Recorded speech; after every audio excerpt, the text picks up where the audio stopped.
Olá, sejam todos muito bem-vindos a mais um episódio do Carteiras do Condado, esse podcast mensal do programa do canal, do Stock Pickers, em que a gente traz conjuntos de insights sobre a indústria de fundos de crédito, multimercados e ações, insights que a gente obtém de cartas dos gestores e entre outros materiais que a gente consome diariamente e traz aqui grandes resumos e grandes mensagens para você, nosso ouvinte ou espectador.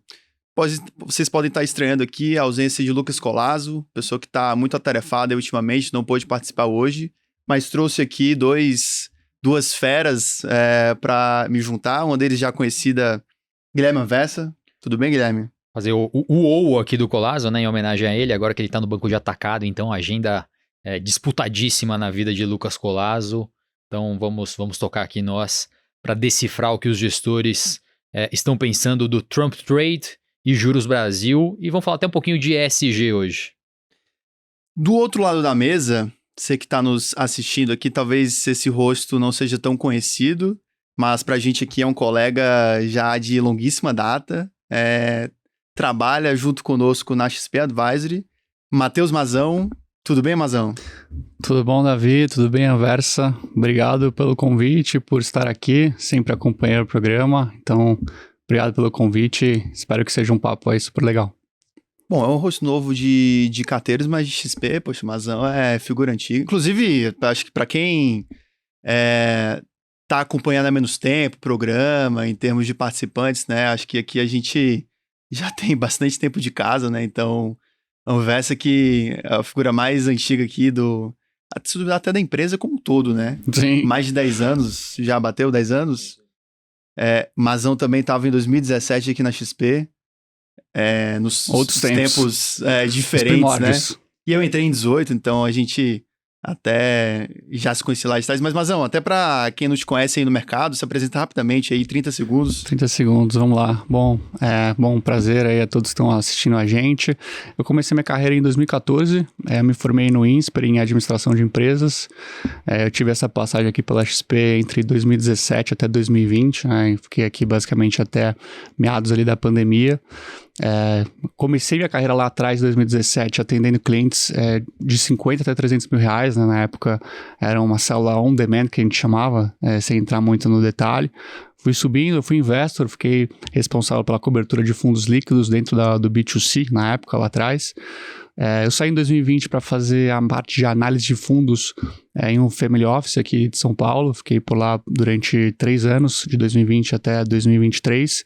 A gente tinha lançado a nossa gestora, eu também fiquei como PM ali dos fund of funds da casa. A gente tinha criado algumas estratégias, um multimercado, um de ações, um previdenciário. Então, enfim, uma janela aí de tempo olhando a parte de fundos líquidos principalmente.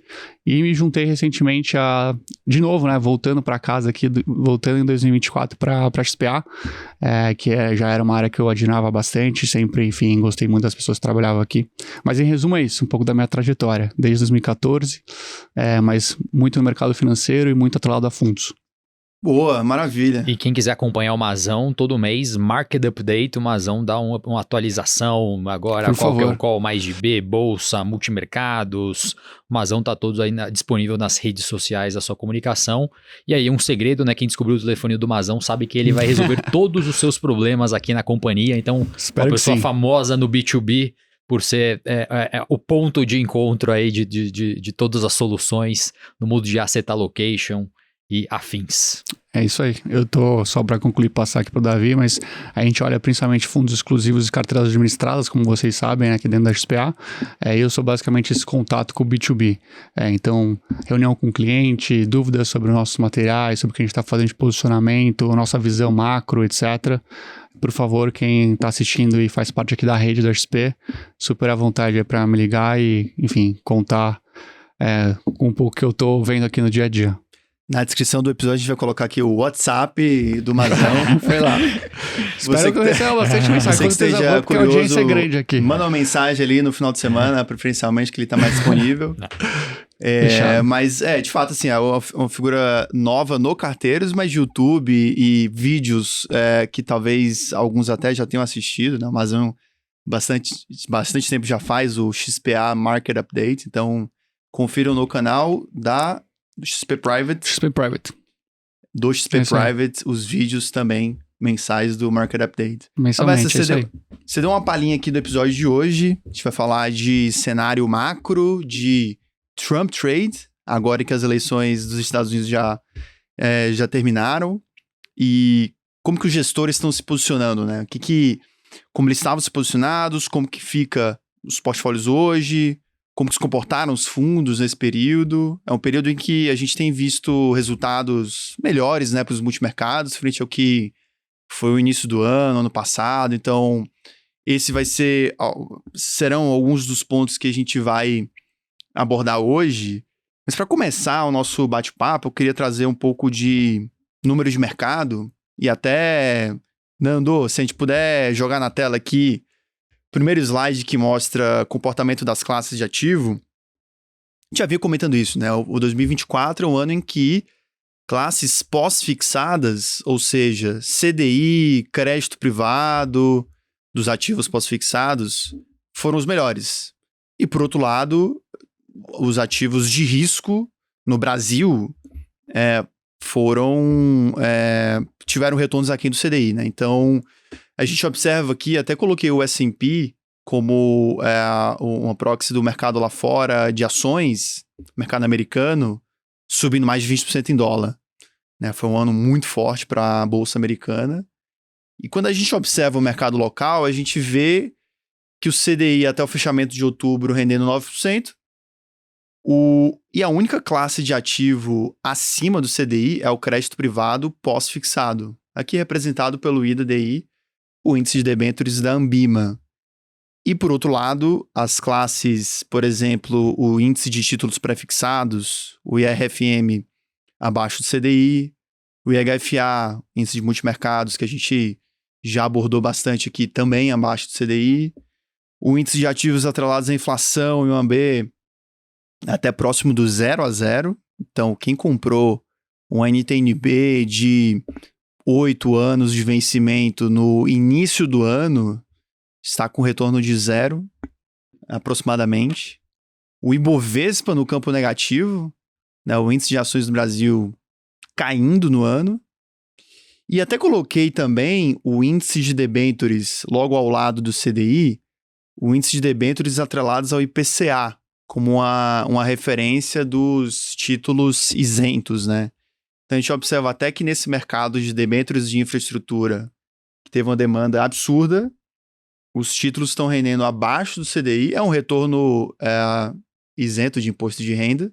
Tudo bem que não teria lucro, né, acima do CDI nesse caso, mas é isento de imposto de renda, mas por conta da abertura dos juros reais, aqui representado pelo IMAB no gráfico, essas debêntures também tiveram retornos abaixo do CDI. Os fundos que se beneficiaram disso foram os fundos de caráter redeado, né, que chama, ou seja, os fundos pós-fixados que investem no mercado de infraestrutura. Esses aí andaram bastante ao longo do ano. Então esse é o pano de fundo que marcou a janela de 2024, né, o nosso ponto de partida, e tanto é que tem trazido esse fluxo muito forte para os ativos de infraestrutura. Quando a gente observa aqui no próximo gráfico, a gente queria dar uma magnitude, uma dimensão do que foi o interesse dos investidores, os fluxos de captação desde 2020, né, até os tempos de hoje, separando em duas classes, multimercado e crédito. Quando a gente para observar como que evoluiu isso, lá atrás de 2020 era Jura 2, ou seja, tanto fundos multimercados quanto os fundos de ações tiveram fluxos expressivos, né? Ou seja, foi o último ano que a gente viu fluxo positivo para essa indústria. E, por outro lado, a parte de crédito, com juro tão baixo, sofreu resgates, né? Que é o ponto de partida aqui do dado que a gente está mostrando. Na época, no final do ano de 2020, a indústria dos multimercados E aí só um parênteses aqui, porque a gente faz um filtro para observar o que de fato é multimercado.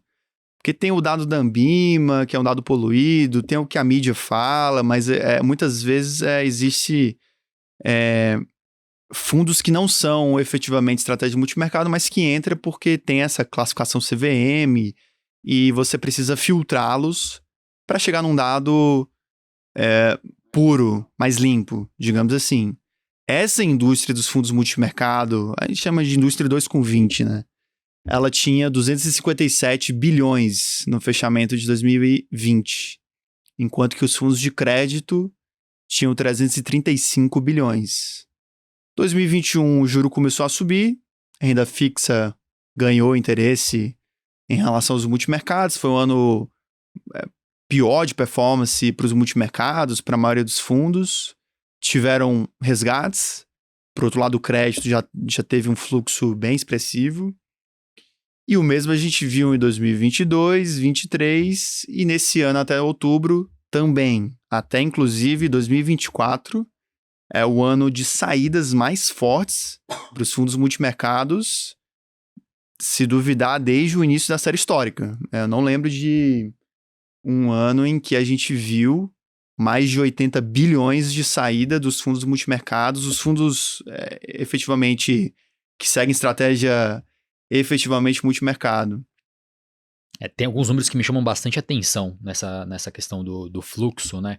Primeiro, quando a gente olha a indústria, o patrimônio de todos os fundos de crédito privado em 2020, 335 bilhões de reais. Só esse ano, 366 bilhões de reais de fluxo nessa indústria, ou seja, a indústria de 2020 toda foi captada agora em 2024. Então, eu acho bastante simbólico esse fluxo que a gente viu ao longo dos últimos 4 anos nesse movimento de risk-off dos investidores. E do outro lado, né, olhando o mundo dos multimercados, uma indústria que em algum momento se aproximou do tamanho da indústria de crédito privado, 257 bi em 2020, com mais de 180 bilhões de reais de resgates acumulados nesses últimos 4 anos. Então, eu acho que essa questão do fluxo mostra muito bem a força desse movimento dos investidores procurando mais soluções atreladas ao CDI e reduzindo o risco e saindo de produtos mais sofisticados e produtos mais arrojados. A saída dos multimercados foi tão grande desde 2021 que ela corresponde a 73% de todo o PL da indústria. No final de 2020, ele foi resgatado. Então isso é bem impressionante. É curioso, porque a gente conversava com gestores e quando eles imaginavam, projetavam, né? O que a gente espera de saída de recursos? A gente escutava ali 30%, 40%. Tudo bem que a gente está pegando hoje janela mais longa, né? Desde 2021.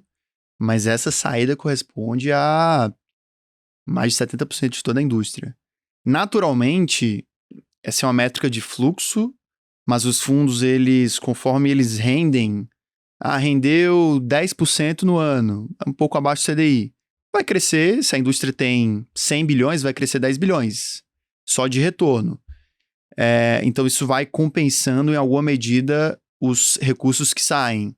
Por outro lado, essa saída de recursos, ou seja, as decisões dos investidores, é muito expressiva, né? Então, reflexo de tudo que a gente já abordou nesse programa, sobre a renda fixa, sobre dificuldade que os multimercados tiveram nos últimos 2 anos.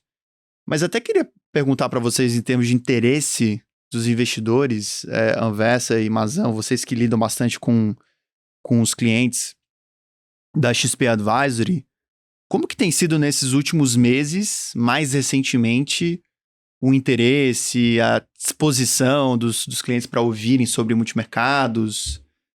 Enfim, positivo, negativo, mudou pouco? Olha, o que eu tenho sentido na ponta, né, Davi? Como você falou, né? Cenário de juros muito alto, isenção da renda fixa, querendo ou não, um chamariz ainda enorme para o investidor continuar aumentando a exposição em renda fixa, sejam em CRIs, CRAs, debêntures ou mesmo em fundos isentos. Então, na ponta, a gente ainda segue vendo, sim, uma demanda muito forte para esses ativos de renda fixa. Por outro lado, no mundo ideal, quando a gente olha as nossas carteiras recomendadas, a gente tem os nossos comitês que, enfim, todos nós aqui participamos, a gente fez um movimento super recente, inclusive de aumento de multimercado e diminuição da classe de renda fixa pós-fixada, principalmente naqueles ativos high grade, né? Então, o que a gente tem visto na prática, talvez ainda seja um pouco diferente do que a gente tem sugerido do ponto de vista teórico, vamos dizer assim, né? Não sei a percepção do Anversa, mais ou menos o que a gente tem sentido demanda, de novo, renda fixa isenta, com juros indo para 13, mais do que isso até quando a gente olha a precificação de curva, é difícil esse comparativo, principalmente quando a gente olha o que você comentou, que é performance dos multimercados, que ao longo desses últimos meses começam a trazer um pouco mais de retorno, né, se comparado com o CDI, mas ainda assim, a não volatilidade, vamos dizer assim, o cliente não enxergar alguma volatilidade nos ativos CDI, e com isenção, ainda traz um interesse ainda muito grande, né? Não sei a visão do Gui. O fluxo mostra, né? Eu acho que um pouco do trabalho é tentar ser um pouco contracíclicos, tentar sair um pouco do movimento de manada, entendendo que a gente ainda enxerga a oportunidade de ativos pós-fixados ainda como uma ótima forma de alocação de recursos, mas talvez esse universo de crédito privado já esteja, principalmente nos títulos de maior qualidade, com um prêmio muito baixo, que é interessante carregar, mas não na mesma magnitude que num período recente de tempo. Então, por isso que, aos poucos, a gente tem adotado essa conversa de aumentar gradualmente o risco das carteiras, olhar para multimercados, olhando 3 ângulos, né? O primeiro, o spread de crédito muito baixo, então vai ser mais difícil que esse produto de crédito tenha a mesma performance que teve nos últimos 12, 24 meses. O segundo ponto que a gente explorou bastante no nosso podcast do mês passado, a descorrelação dos gestores. Vamos falar bastante desse Trump Trade, que pode ser uma ferramenta de diversificação para os fatores de risco aqui do Brasil. E o terceiro ponto é que tem muito fundo bom aberto. A realidade é essa, tem gestores que estão conseguindo performar bem em 2024, tem um histórico de 3, 4, 5 anos de performance positiva. Então, é um cenário, né? Apesar da gente olhar o número cheio ali dos multimercados abaixo do CDI, na prática tem algumas boas casas conseguindo se diferenciar, e eu acho que são essas que vão acabar aproveitando a retomada de fluxo para essa classe de ativo. E para não perder o ponto, Davi, assim, desse momento das conversas com os investidores, a interpretação que eu tenho conversando até com muitos assessores é que, como agora a gente está nessa fase de se aproximando do final do ano, o próximo já vai ser o nosso último carteiro de 24, os clientes já estão naquela fase de começar a olhar um pouco mais para 2025, como é que eu vou me posicionar, como é que eu vou montar o meu portfólio, e eu começo a ver uma preocupação maior, e a preocupação é afetada pela performance, com os títulos atrelados à inflação. Então, como a gente veio de um ano onde os investidores ali, no início de 2024, aproveitaram muito do movimento para comprar os títulos a IPCA mais 6, IPCA mais 6,10, e os isentos até num nível de spread maior que isso, e agora a gente olha a B, né, como você mostrou ali o IMAB, no 0-0 no ano, na prática esse investidor não conseguiu superar o CDI, o investidor que comprou esse título de IPCA e está olhando a marcação a mercado, não conseguiu bater o CDI em 2024, a gente sabe o efeito psicológico que isso tem, então a gente está nessa fase de mostrar que o IPCA, apesar da má performance em 2024, continua sendo um componente bastante importante para você conseguir diversificar o seu portfólio. IPCA mais o spread, principalmente dos títulos isentos, nos parecem uma opção interessante de investimento.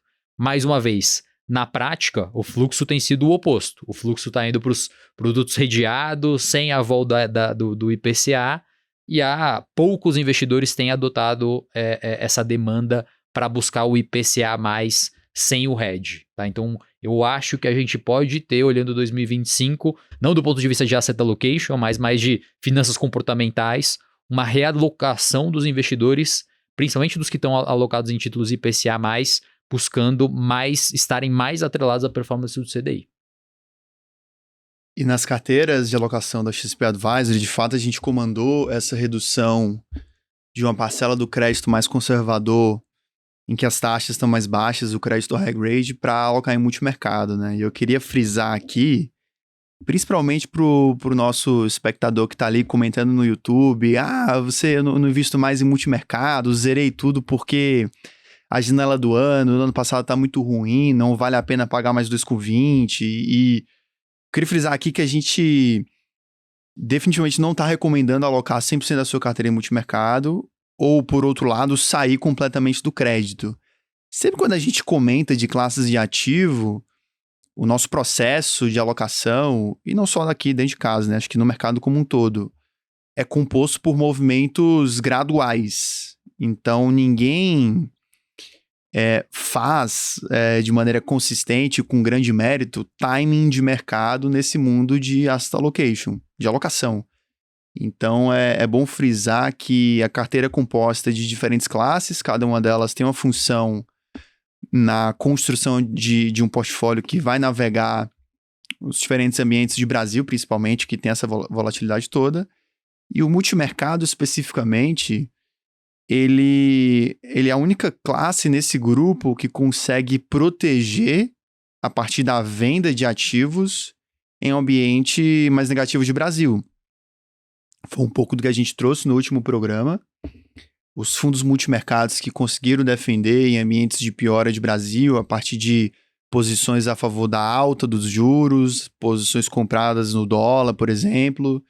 Então, são instrumentos que conseguem oferecer esses ganhos em momentos de queda dos ativos de risco.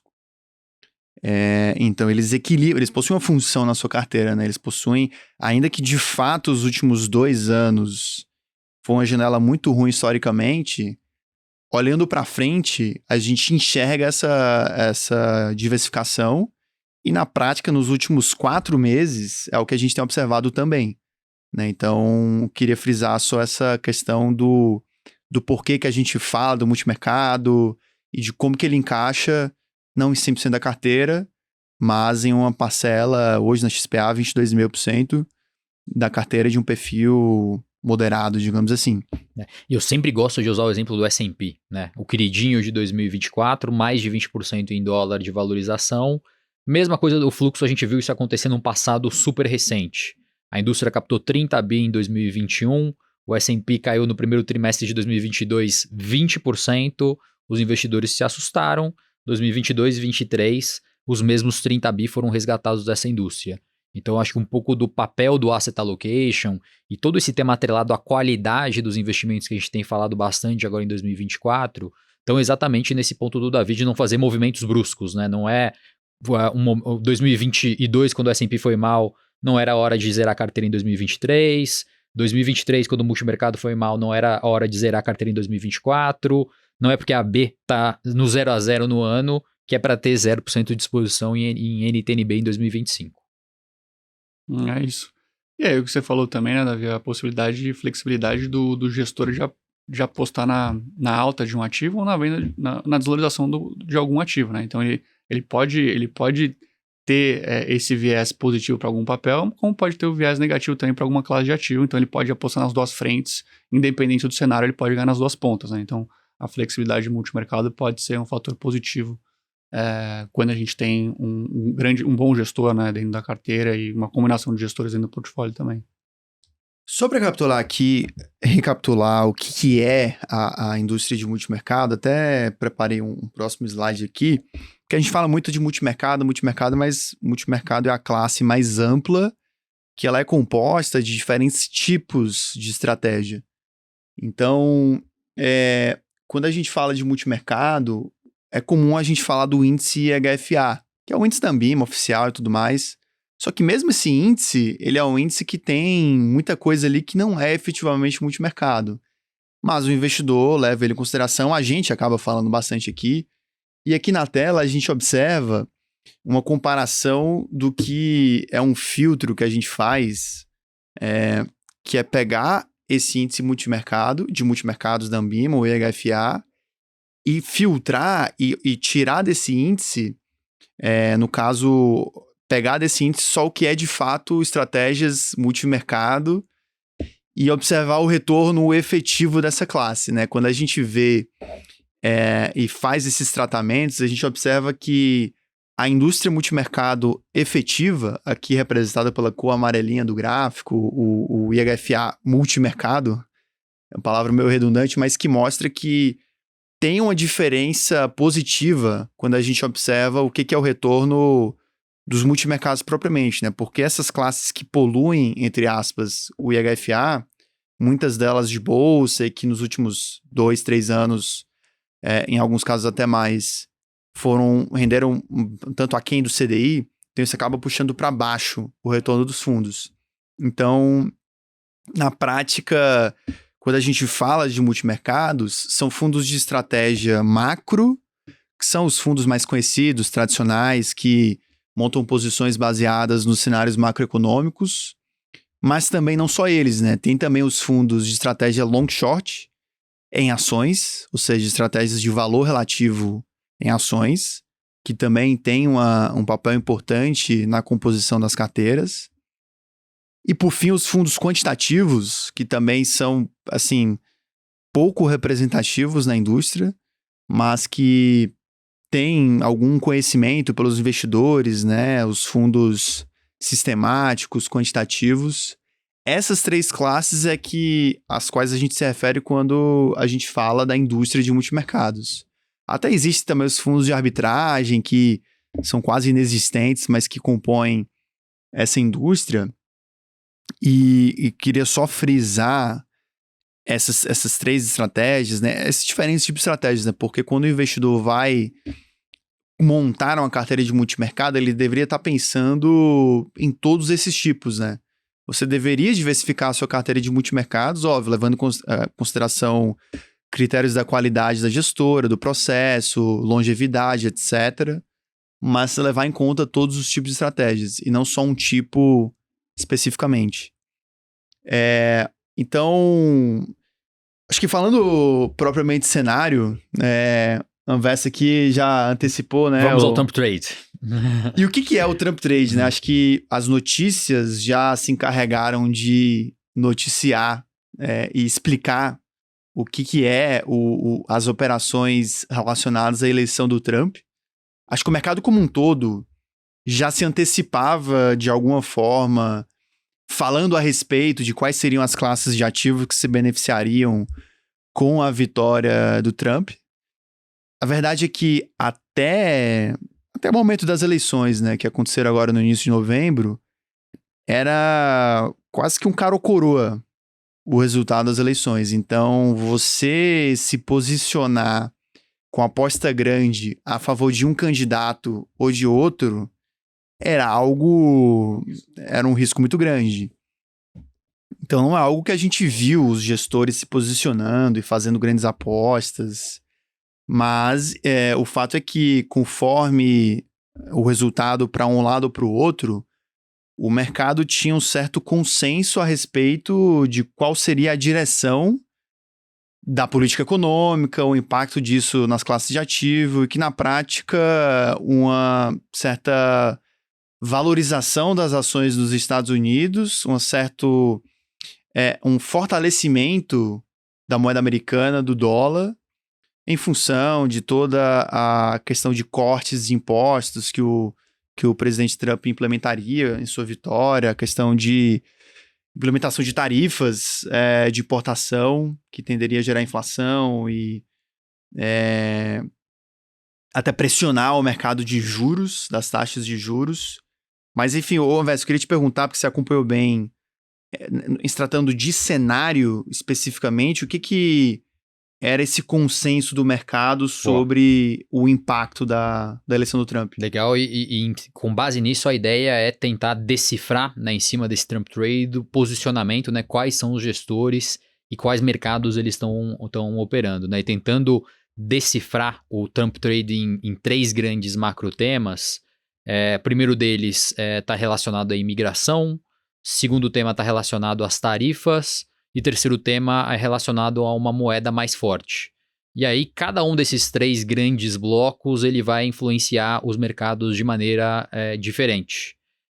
A questão da imigração foi um tema muito importante nos últimos anos para diminuir a pressão de salários nos Estados Unidos. Então, aqueles 1,5 milhão de imigrantes que entraram nos últimos 3 anos ajudaram a gente ter uma inflação de salários mais moderada, o que permitiu uma queda nos dados de inflação nos Estados Unidos e números muito fortes vindo do crescimento do mercado de trabalho.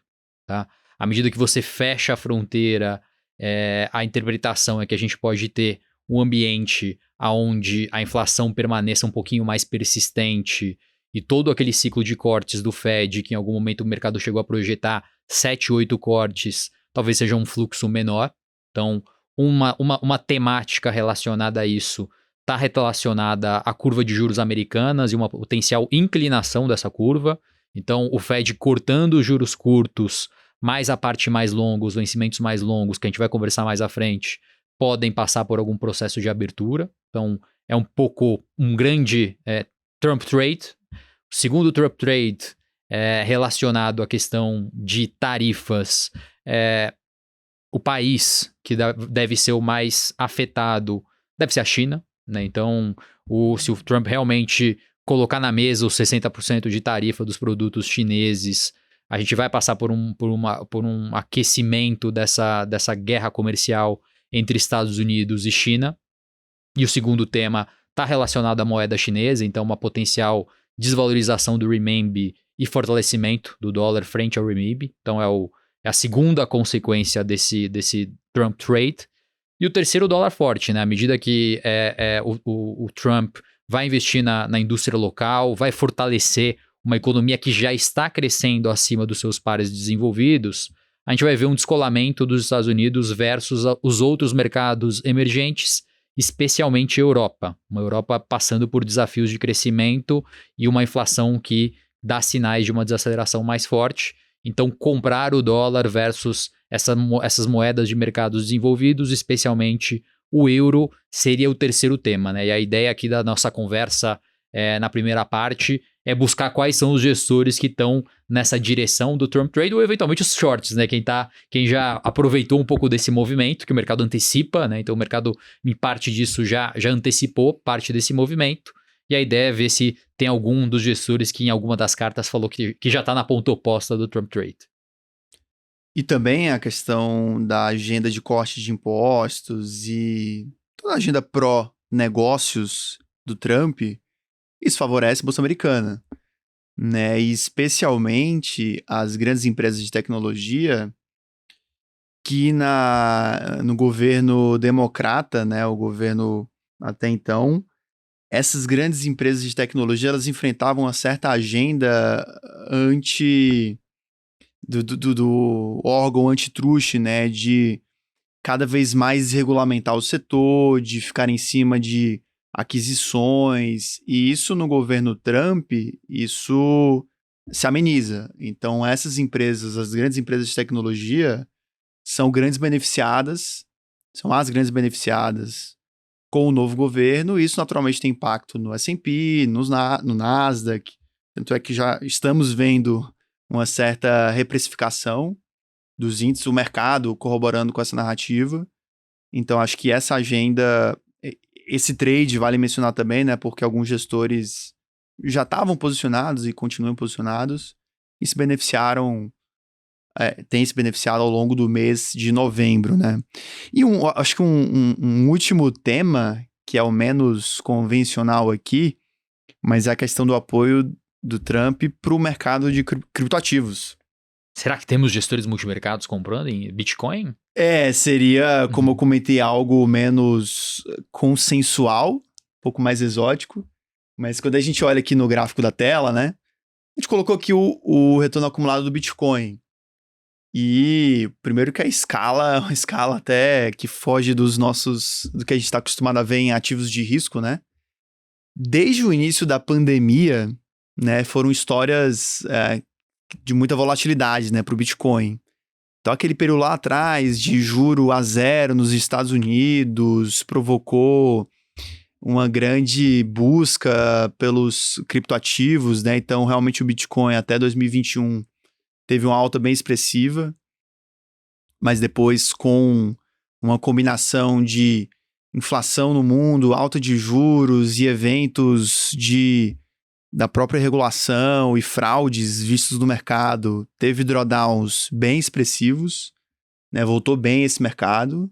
Período longo, né? A gente fala aqui de multimercado que está 2, 3 anos sem performar bem, mas quem comprou Bitcoin ali final de 2021, agosto de 2021, e carregou até dezembro de 2023, não teria ainda acumulado ganho, só foi recuperar esse retorno no primeiro trimestre de 2024.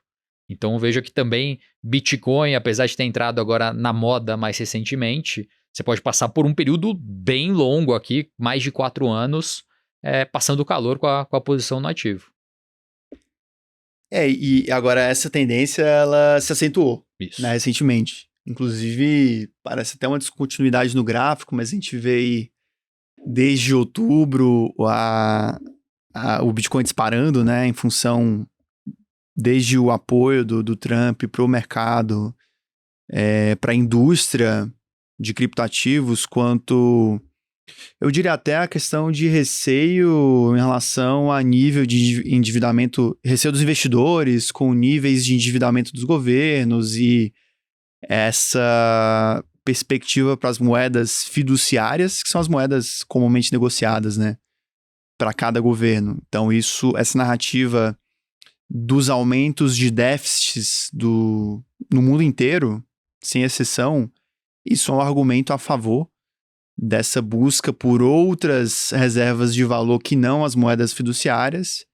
E aqui, de alguma maneira, os investidores colocam o Bitcoin nesse grupo, o ouro também, né, que ao longo do ano, até por uma questão geopolítica, né, um trade geopolítico, o ouro subiu aí mais de 20% ao longo do ano. Então, é algo que a gente vê nas carteiras dos gestores, alguns argumentos, né, aparecendo nos textos e portfólios.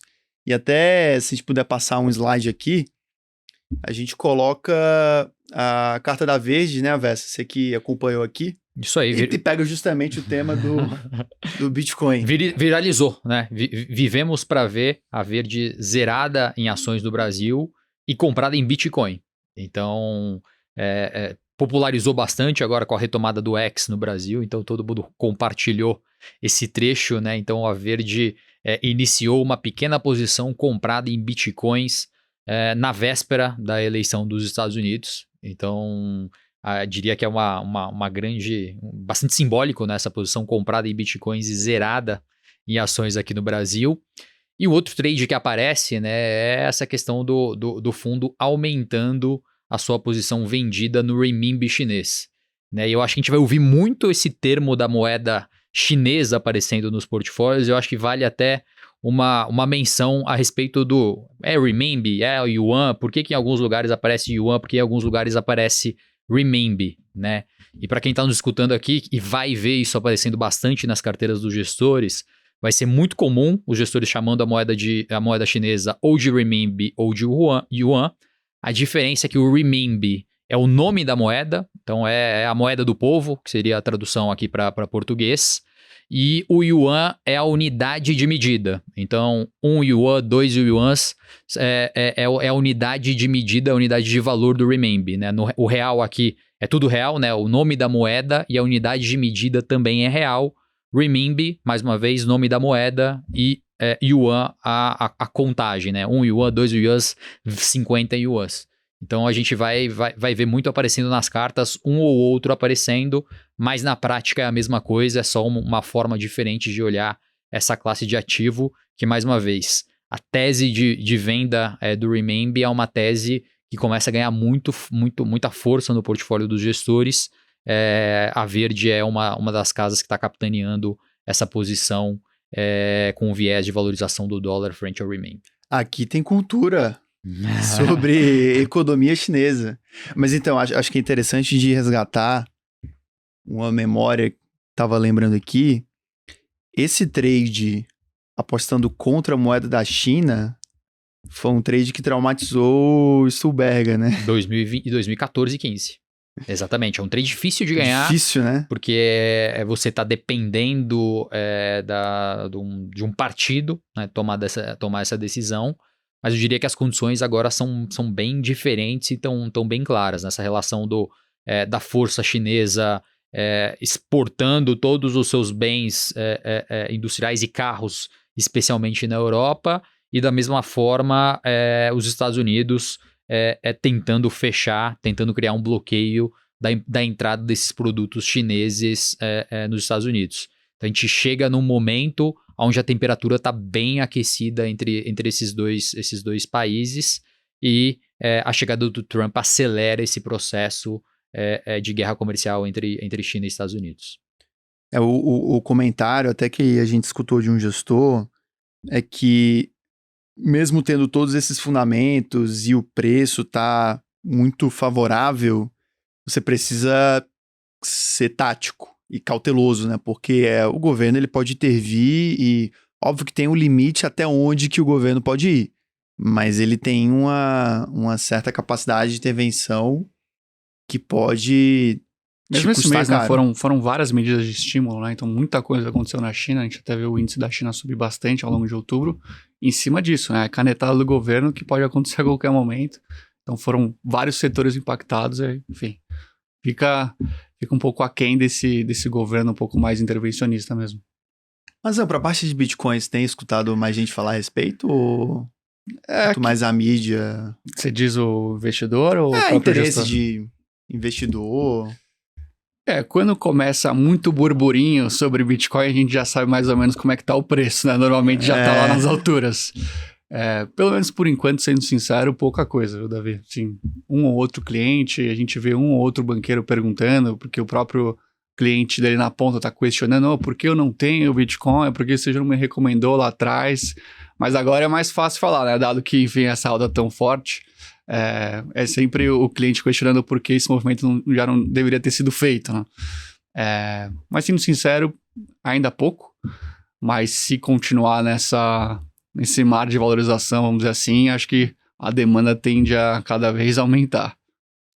Eu acho curioso quando a gente vê algum gestor comentando, né, como o caso da Verde aqui, mas adicionamos posição de Bitcoin, porque eu tenho alguma convicção de que para maioria ou todos os casos não vai ser uma posição grande, vai ser uma posição bem pequena, inclusive, por motivos de gestão de risco. E aí, digamos que o cara adicionou 1% de Bitcoin. Se o ativo sobe 50%, vai ser 50 bips na cota do fundo, ou seja, 50% do CDI no mês. Aquele trade ali. Nesse meio tempo, toda a mídia vai ter falado a respeito, todo o Twitter, todos os investidores vão ter mencionado que o fulano comprou Bitcoin para, na prática, ser alguma coisa secundária frente a todos os outros mercados que ele opera e aloca mais risco. Então é muito mais mídia. Na verdade, a mídia amplifica, né, muito mais a respeito do que o que é na prática. Na cota, óbvio, né? Se você observar que um determinado gestor perdeu 1 ponto percentual, 2 pontos percentuais em um determinado mês com um ativo que ele não costuma operar, que é exótico, que é muito volátil, você deveria se preocupar. Mas em tudo que a gente já observou, incluindo o caso da Verde aqui, não é o caso. Então, acaba sendo muito mais mídia do que P&L, do que resultado na cota. Mas, bom, vamos... Seguindo nas cartas aqui que a gente trouxe, tem a carta da Kinea, né, Mazão? Você que acompanhou bem aqui, acho que eles surfaram bem a parte de bolsa, né? Na lista dos Trump Trades que a gente comentou. Na lista do Trump Trade, né, a gente vê os gestores mais posicionados com um dólar mais forte, né, então é um pouco do que a Kinea traz aqui na carta também, uma economia americana mais saudável. A gente teve algum ruído de dados de desemprego, mas que foi poluído por questões do furacão, enfim, alguns dados pontuais, mas eles ainda enxergam a economia americana muito saudável, então por isso ainda apostam no paralelo, no comparativo com outras divisas, né, enfim, Europa, entre outros países, entre outras regiões do mundo, a economia americana ainda muito bem posicionada para ter esse dólar no patamar ainda bem alto, né? E quando a gente olha para o Brasil, especificamente nessa cesta aqui de moedas, é um play muito mais de diferencial de juros, que eles, enfim, colocam inclusive na carta, diferencial de juros entre Estados Unidos e Brasil, e por isso o real eventualmente pode se valorizar, mas problema fiscal para eles está super claro, então tem muita coisa ali na carta, acho que vale depois a leitura, sobre isenção de imposto para pessoas que ganham até R$5.000, que é uma parcela muito grande da população, inclusive eles colocam isso na carta, e como isso vai ser compensado, de que forma isso vai ser compensado e se vai ser suficiente ou não para essa compensação. Mas o play aqui, especificamente moedas, a economia americana muito bem posicionada versus peers, crescendo bem, saudável internamente, e a parte real é muito mais atrelado ao play de diferencial de juros com a economia norte-americana, né? Quando a gente fala especificamente de moedas e Trump Trade, atrelado ao dólar que o Gui comentou aqui anteriormente, né? Parte de ações, eles estão muito mais... eles estão olhando sim para bolsas de mercados desenvolvidos, mas é global, não é especificamente Estados Unidos, versus países emergentes como um todo. Então pega aqui tão na veia, vamos dizer assim. Eles até citam alguma coisa de TSMC. Não seriam as grandes empresas de tecnologia, né? Que eu comentei. Principalmente as empresas de tech.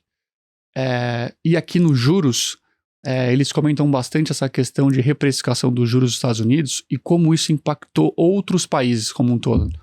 Porque eles estão aqui na ponta a favor da queda de juros, né? Exatamente. Então, como impactou vários outros países, essa parte de juros especificamente, eles preferem estar muito mais em países europeus do que especificamente na parte dos Estados Unidos. Então, aplicado como... Esse quadrinho deles é bom, né? Porque fica bem claro aqui toda a posição, resumão. Eu diria que a melhor apresentação sobre posicionamento, a mais didática possível do mercado, tá na carta da Kinea, né? Realmente você consegue bater o olho no slide de posicionamento e entender bem a direção do portfólio. Mas o que é o dilema? Dilema assim, né? Mas a incerteza no mercado de juros que eu escutei de um gestor... que de fato, com o governo americano gastando mais, é esperado que a a taxa de juros longa, ela se eleve.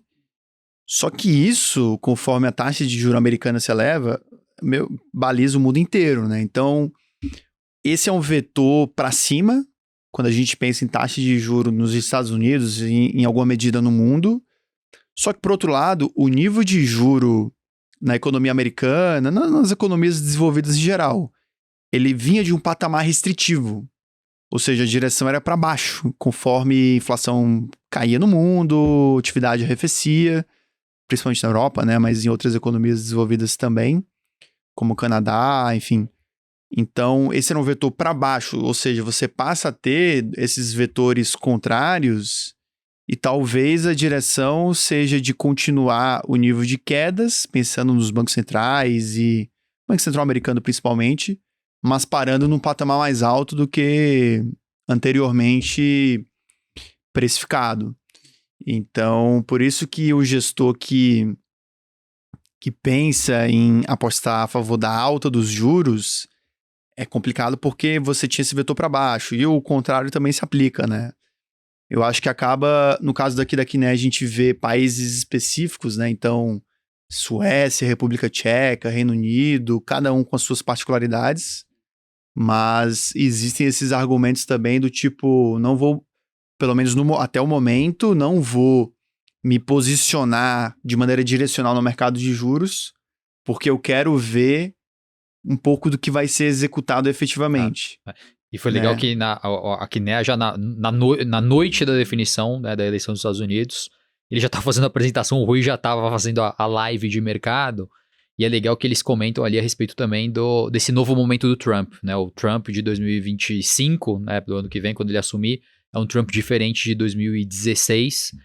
Agora o hiato de produto é um hiato de produto muito mais apertado, e eles já começam a apresentação destacando um tema que talvez esteja sendo ainda muito pouco explorado, mas é a questão de um Trump que vai entrar falando em cortes de gastos, né? Então tem as implicações desse ambiente de uma redução de gastos nos Estados Unidos, que pode, num futuro, aí uma conversa, aí seria o Trump, o trade Trump, mas para os anos seguintes, da consequência dele conseguir segurar um pouco os déficits fiscais que as projeções levam ao déficit nas alturas quando a gente olha a relação dívida-PIB nos Estados Unidos. Esse foi um comentário bem relevante que eu escutei, né? Que uma coisa é tudo que o Trump falou na sua campanha, do que executaria, algumas medidas até mais drásticas, e outra é o que ele vai de fato executar, ainda que com todos os astros alinhados, né, a tal da onda vermelha, a vitória no Senado, e não só além do Poder Executivo, mas também no Legislativo, e a Câmara também, né, não sai o resultado, mas tudo indica que vai levar, ou seja, o Partido Republicano levando ali, isso corrobora muito com a política econômica que ele deseja, a aprovação dessa política econômica, né, mas de qualquer forma, você precisa efetivamente ver isso sendo executado, né? Então, conforme o tempo vai passando, essa clareza vai surgindo, então parte de juros, por exemplo, né, a parte dessa política econômica nos Estados Unidos vai ficando mais clara, né, então... Mas... Que muita gente tem falado também é que um Trump chega agora no governo muito mais preparado, já sabe quem vai indicar, já não é mais aquele será marinheiro... um processo mais rápido, né? E já vai sabendo escolher melhor quem vai estar ali do lado dele no time, para formar essa base um pouco mais robusta, para ele de fato conseguir seguir a agenda dele, né? Então, já não é mais aquele marinheiro de primeira viagem, vamos dizer assim, ele já sabe como funciona o jogo, então... chega mais bem preparado e deve ter um avanço significativo do que ele está pensando ali como plano de governo. Se, por um lado, a parte de juros pode despertar essas dúvidas e tudo mais, a parte de moeda é um pouco diferente, né? Até um dos argumentos que a gente escutou recentemente é que a tendência do dólar forte era algo que já estava acontecendo, né, em função da força relativa da atividade americana em relação à Europa, à China que enfrenta problemas estruturais de crescimento para sustentar esse crescimento. E agora, com essa guerra tarifária, o governo vai precisar desvalorizar a moeda para sustentar o nível de exportação. Então, assim, tudo isso corrobora e são mais argumentos a favor dessa operação long dólar. Comprada em dólar contra moedas do mundo todo, né? Então isso acho que é um pouco mais claro. E a questão da bolsas em geral, mas em especial a bolsa americana, isso também... Esse trade parece, que a gente tem acompanhado, né, Davi, parece bem evidente assim na maioria dos gestores, né? Essa parte comprada em dólar, mais até do que na parte de juros, a gente estava até comentando antes de começar aqui. É um trade, parece que bem... claro na posição aí dos gestores nas principais cartas, né? Posição de dólar mais forte versus divisas, né? Acho que só o real especificamente é que acaba sendo um pouco misto por conta do diferencial de juro no Brasil que tem aumentado na margem em função do aumento de juro aqui no Brasil e que deve até persistir, né, esse ciclo, né? Talvez seja até mais alto do que o mercado anteriormente precificava, então isso é um vetor positivo para o real, mas por outro lado a parte fiscal tem se deteriorado, né? Então tudo isso são vetores opostos e que para essa visão direcional da moeda aqui no Brasil, ela é um pouco mais difícil de se ter uma grande convicção, né? Exatamente, acho que fica esse embate, né? Diferencial de juros versus um governo que não vai fiscal. ser responsável fiscalmente. Só em novembro, o diferencial de juros subiu 0,75%. Né? O Brasil subiu 0,50%, Estados Unidos cortou 0,25%. Então, o lado que pesa mais o diferencial de juros, isso ganha uma força importante. Por outro lado, vamos falar daqui a pouquinho, a questão dos gastos aqui no Brasil ainda como um ponto de incerteza. Até um próximo slide aqui da tela, para exemplificar, a parte de posicionamento lá fora, Vessa. Sei que viu aqui na Capitalo, mas ainda estavam nessa aposta a favor da queda dos juros lá fora, né? Exatamente. Aqui, mais uma vez, destacando agora no Renminbi, Yuan, mais uma vez, né? Então a mesma coisa, a Capitalo também vendida nessa posição em Yuan chinês, e com essa diversificação de uma posição aplicada em juros, apostando em juros menores, no Reino Unido, zona do euro, Canadá. Então, mais uma vez, esse diferencial Estados Unidos versus os mercados desenvolvidos.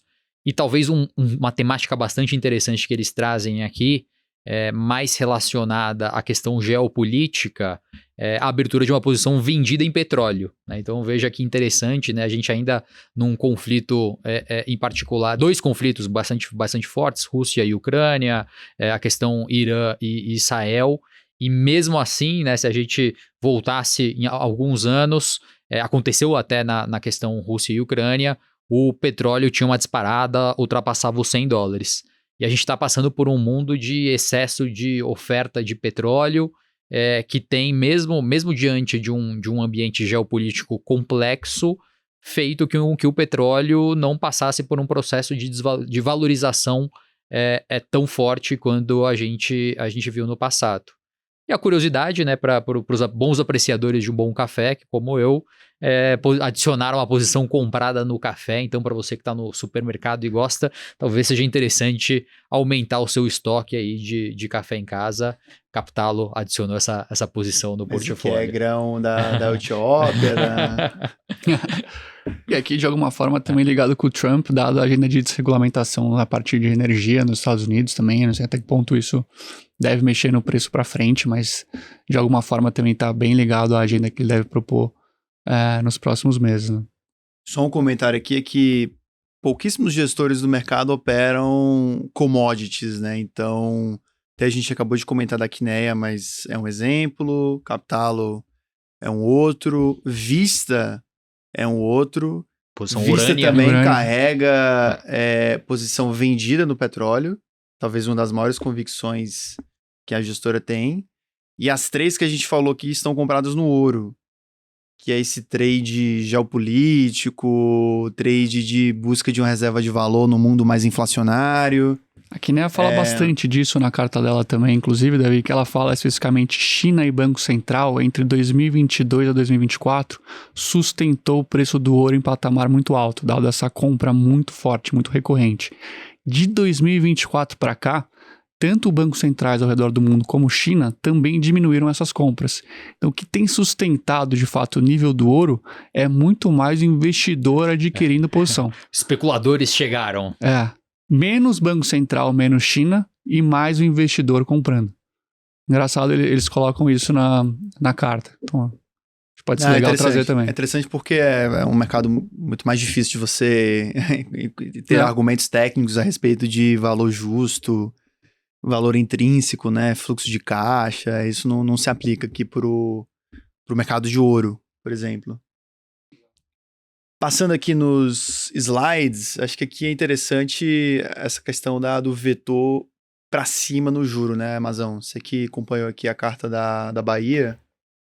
A Bahia traz muito o tema de juro americano, né, reprecificação muito forte ao longo aí de outubro. É uma outra casa também olhando para a posição em dólar, mais forte.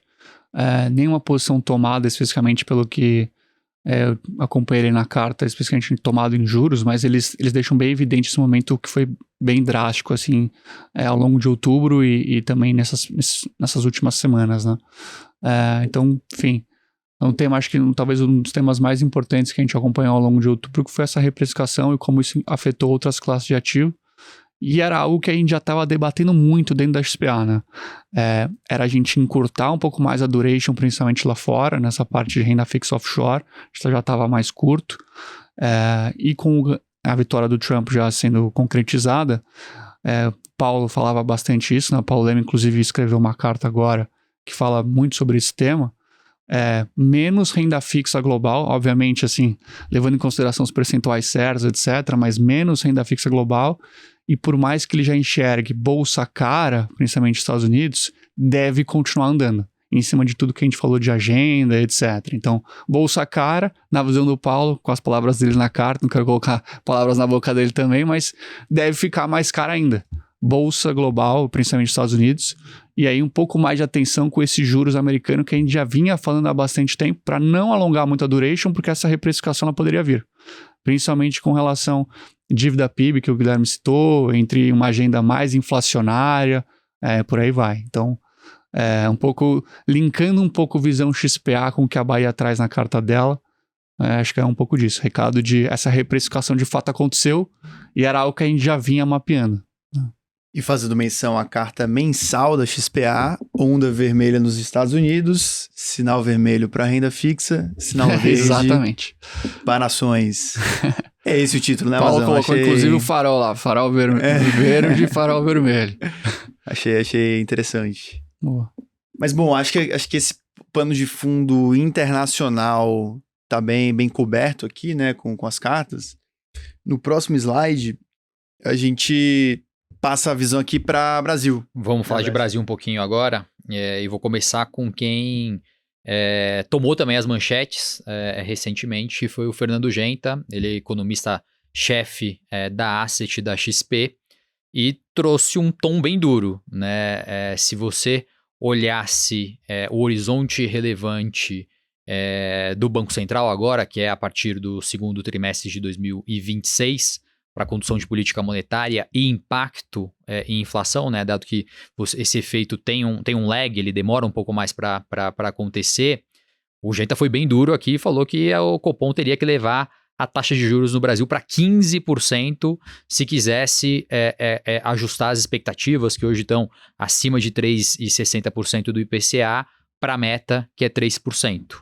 Então, a XP, né, através da carta, e o que é muito interessante, né, eles têm um canal no YouTube que o Genta ali faz shorts, né, faz vídeos mais curtos ali de 2, 3 minutos comentando a respeito do mercado do Brasil e do mundo, do ponto de vista econômico. Então, uma forma diferente, né, as assets buscando, né, através das redes sociais, cartas, vídeos no YouTube e redes sociais na forma de comunicação.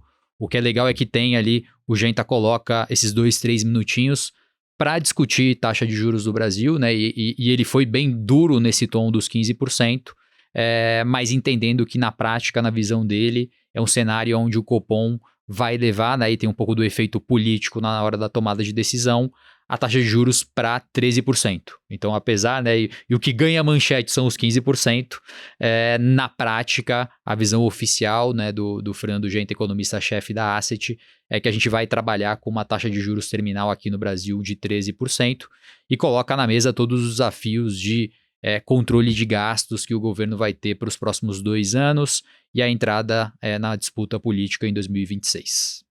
Como é que é a diferença? Eu não sei o termo técnico aqui, mas eu acho que é o argumento, a visão normativa versus positiva, né? Que um é você operar com base no que você acha que o que deveria ser as decisões dos agentes econômicos, e a outra é o que você acha que vai ser de fato, né? Um é o que deveria ser e outro é o que vai ser. Exatamente. Exatamente. E a leitura do Genta foi que a gente teve um comunicado do Copom um pouco mais neutro, tá? E a gente não deve ver uma aceleração na taxa de juros ou no corte de juros, de altos juros, perdão, mas na verdade o Banco Central vai manter o pace do 0,50 nas próximas reuniões até chegar aos 13% de juros terminais. Mas a visão de Brasil é bem negativa, né? De maneira mais generalizada, assim, entre os gestores multimercado. Na prática, para o mercado de juros, a gente viu já há algum tempo os gestores apostando na alta dos juros, o que trouxe, inclusive, bons resultados nos últimos meses. Agora, com esse nível de preço, já fica mais esticado você apostar na alta, né? Curva futura precificando 13 para alguns vencimentos, né? E, enfim, ou seja, eu diria que os gestores estão mais leves nesse mercado e, a depender do que sair de noticiário, do governo, política econômica fiscal, você pode até apostar na queda, porque tem um patamar de preço muito elevado, mas assim, é muito volátil, as coisas evoluem e mudam a cada semana, né? Então, é um mercado que talvez os gestores pisaram um pouco no freio. Câmbio, a gente já comentou aqui do real, né? Os vetores opostos e a dificuldade também de você carregar por mais tempo a posição. E na bolsa, talvez seja um mercado em que você encontre histórias mais baratas. Eu não vou entrar no mérito de a bolsa tá barata ou não. Mais no micro ali, talvez. A gente vê as posições dos gestores, mais posições de valor relativo. Então você vai comprar dentro de um mesmo setor uma história micro boa, vender uma ruim, ou então comprar uma carteira de ações e vender o índice. É como os gestores geralmente operam, né? Mas sem ter um risco direcional grande. A bolsa vai subir, vai tudo subir. Não, acho que dado esse cenário macro, ainda é difícil de você ter uma posição direcional grande assim para se carregar.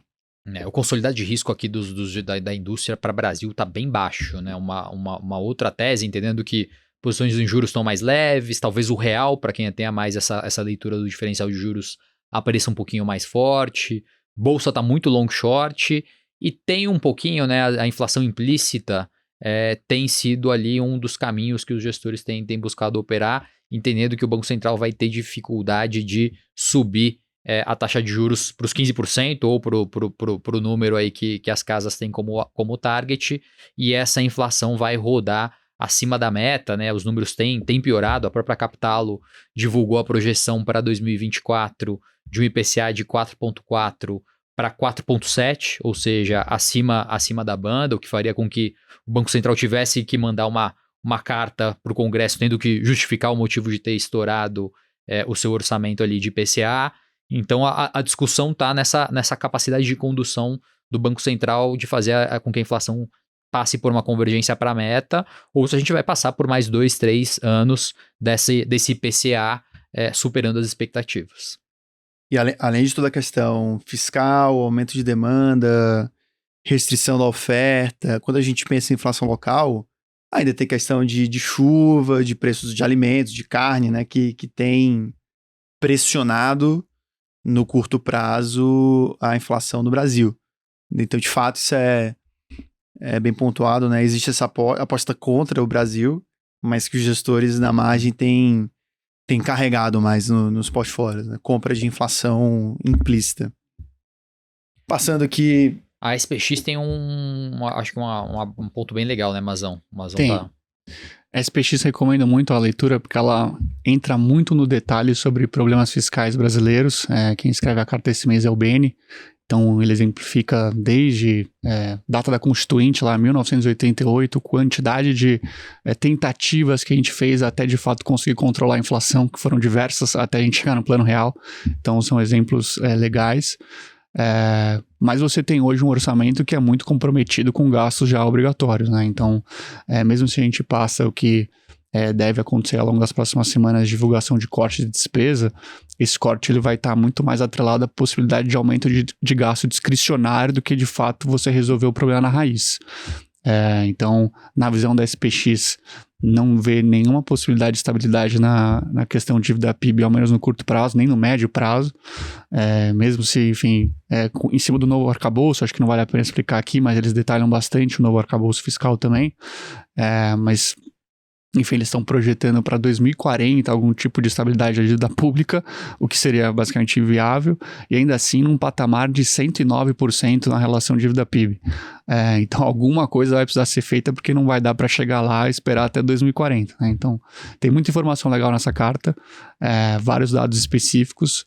Ele fala muito também da questão de aumento de assistencialismo, né? Então, se teve ao longo aí dos últimos 20, 30 anos um aumento brutal de repasse para, enfim, independente do mérito aqui, né? Se faz ou não sentido, mas fato é que houve um aumento muito expressivo do quanto o governo gasta com problemas, com questões de assistencialismo para pessoas físicas, né? O repasse desse dinheiro.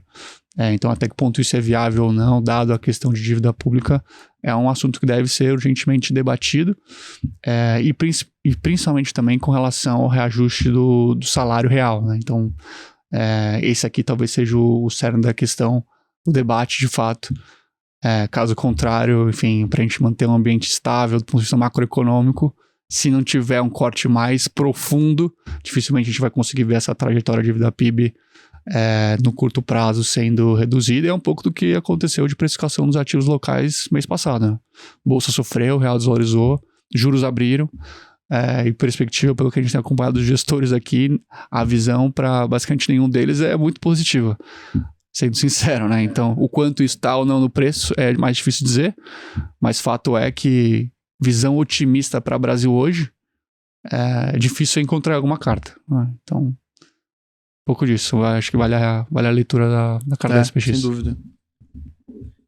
E com isso, a gente empacotamos o cenário macro, que é o que a gente vê nas cartas dos multimercados, visões para as diferentes classes de ativo. O que a gente queria trazer aqui também, para esse programa, rapidamente aqui, algumas cartas adicionais, que é da parte micro, que são duas cartas de gestoras, as duas principais referências no mundo de ações, que por acaso publicaram suas cartas recentemente, né, entre o último programa e esse programa. Cruzeiro, são cartas que se dizem trimestrais e semestrais, mas elas acabam saindo em datas... Não tem muita periodicidade. Sem muita periodicidade, aí quando sai sempre interessante você conferir. Geralmente são temas diferentes do que geralmente é abordado nas cartas em geral. Tem quem critique e fala, não, é muito assunto aleatório, não sei o quê. Eu particularmente eu gosto, porque às vezes falar sempre de mercado, do teu portfólio, do micro, você cai na mesmice de falar da tese de Itaú, tese de Localiza, por aí vai, né? Você escuta as mesmas coisas de vários gestores, então quando a gestora traz um conteúdo que é uma reflexão, um insight diferenciado, eu particularmente eu gosto de ler, né? E a gente acabou trazendo aqui, mas na verdade você que colocou o trecho aqui, né? O que exatamente tem de diferente, né? Essas cartas de ações. Legal. Então é isso. Dynamo e Atmos soltaram as suas cartas com um tema semelhante, tá? Será que elas combinaram? O que é interessante é que é um tema que saiu de moda aqui no Brasil, né? Vamos ser bem direto ao ponto, é que se fala muito pouco sobre a temática ESG do ponto de vista de investimento. Saiu bastante do radar, um tema ali que em 2020 e 2021, aos poucos, foi ganhando um pouco mais de tração na cabeça dos investidores. Mas o que é muito legal acompanhar, Davi, assim, que você pega a evolução das cartas da Dynamo ao longo da história, eles sempre tiveram à frente do tempo, tá? Na hora que eles estavam redigindo as suas cartas, né? Você pegar um pouco da história das cartas da Dynamo, por exemplo, na década de 90, eles batiam muito na evolução da governança corporativa aqui no Brasil. Estavam falando das leis das SAs, foram importantes ali para a questão do novo mercado. Então, a Dynamo tenta, nas suas cartas, trazer um pouco do que vai ser o futuro, né? Projetar um pouco da evolução do que eles estão enxergando no mercado e trazer isso para uma realidade do futuro.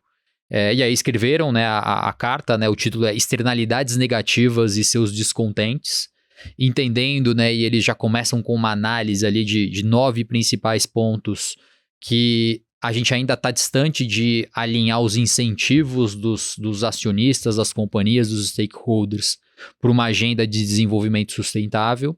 E durante a carta eles citam alguém que é muito utilizado pelo movimento anti-ESG, que é o Milton Friedman, né? Então, o Milton Friedman ali, só existe uma responsabilidade social das empresas, utilizar seus recursos para aumentar seus lucros.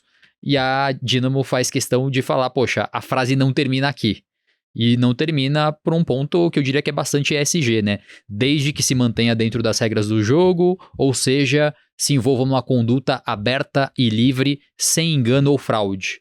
Então, eu acho que tem um pedaço do Milton Friedman aí que parece que sumiu ao longo dos 50 anos da sua frase, mas que na leitura da Dynamo, talvez a gente tenha caminhado numa direção um pouquinho diferente, né? Quando a gente olha o mercado 50 anos depois, tem bastante oligopólios, monopólios, uma relação complexa aí entre empresas e governos. Então, talvez a gente não tenha chegado exatamente aonde o Milton Friedman pregava na década de 70, e a gente tem aqui que sim, trazer mais, botar mais esse tema na mesa para discussão de uma maneira construtiva e menos numa relação polarizada. Então foi muito legal ver a Dynamo botando esse assunto na mesa, e a Atmos também. Então a Atmos olha a questão ESG de um ângulo um pouquinho diferente, que é a questão de transição energética, e não olhar que a energia é só uma commodity, mas ela é importante para esse novo mundo que a gente vai viver, né? E a frase de impacto, né? A realidade econômica invariavelmente se impõe. Ela tarda, mas não falha, né? Então não dá para a gente negligenciar esse assunto, mas diria que essa questão de solução energética, eles colocam isso bastante claro, né? Não é uma solução simples.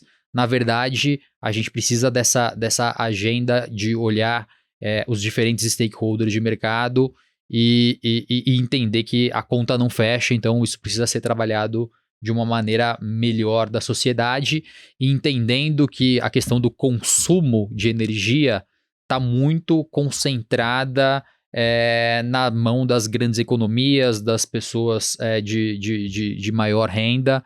Então a gente precisa encontrar qual que é o ponto ótimo na relação de consumo de energia e uma matriz e uma forma de transição energética mais sustentável. Então, o interessante da Atmos é que eles escreveram, vai ser uma trilogia. Então, a primeira carta é sobre a transição energética. Eles ainda não soltaram as outras duas. Vou falar um pouco de impactos aqui no Brasil. E a terceira, os impactos no portfólio. Então, tô super curioso aí para o desenrolar aí dessa trilogia de cartas da Atmos. Mas só um ponto aqui, porque quando a gente fala dessas siglas, né, ESG, desenvolvimento sustentável, há quem critique, né, ou então argumente que é uma abordagem nichada que pertence a um grupo específico de gestoras, mas essas cartas aqui eu acho que seria mais na parte ambiental, só o E, né, especificamente. Elas gastam mais tempo hoje olhando a questão do meio ambiente, né? Entendendo que as questões de governança, especialmente aqui no Brasil, passaram por alguns avanços. As questões sociais também têm os seus desafios, mas eles colocam mais a luz na energia por todos os problemas climáticos que a gente tem vivenciado nos últimos tempos. Eles botam um esforço maior da análise relacionado a questão do clima e seus impactos.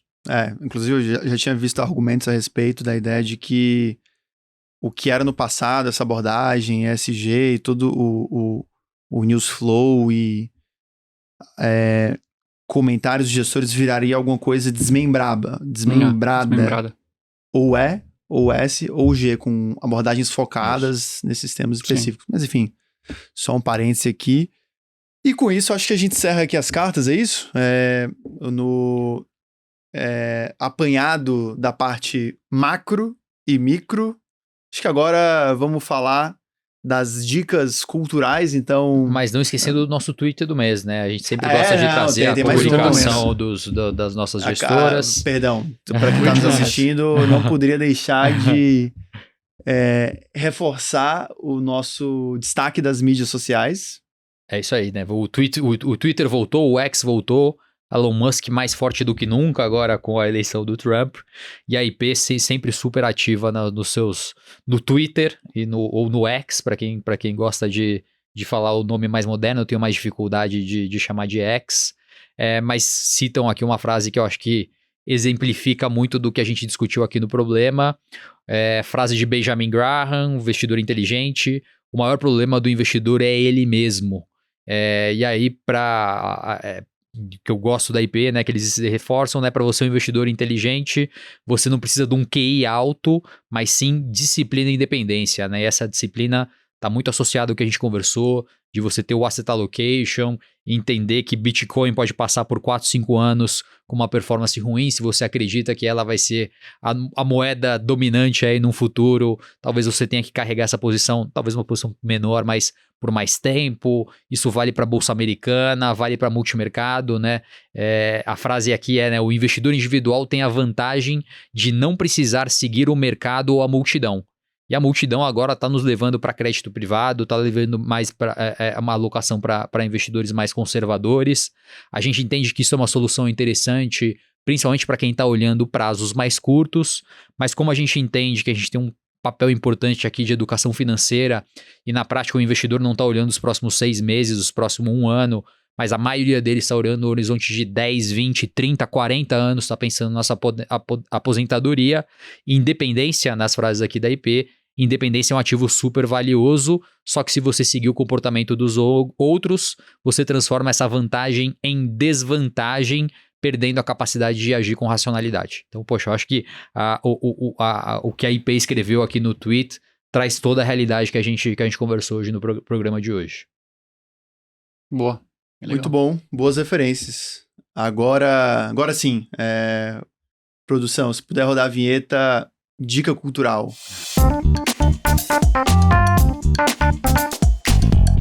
Vamos lá, começando com nosso convidado aqui, mas o que você trouxe diferente aqui para o nosso público? Trouxe 2 dicas culturais. talvez a maioria aqui já deva ter ouvido falar sobre, mas eu particularmente sempre gostei de ler livros que gestores me recomendaram. Então eu puxo lá uma lista, vejo a maior incidência de recomendações dos gestores, e aí vejo basicamente os nomes que são comuns e falo, pô, provavelmente esses aqui eu não posso deixar de ler, né?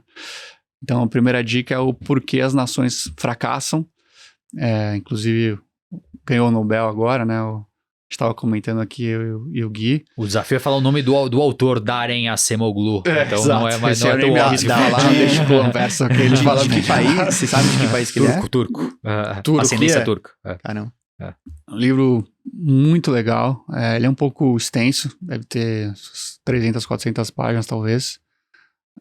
Mas fala de, enfim, para quem gosta de história e como isso se traduz com a atualidade, assim, acho que é uma aula, vale muito a pena, recomendo muito a leitura. Me faz lembrar daquele último livro do Ray Dalio, né?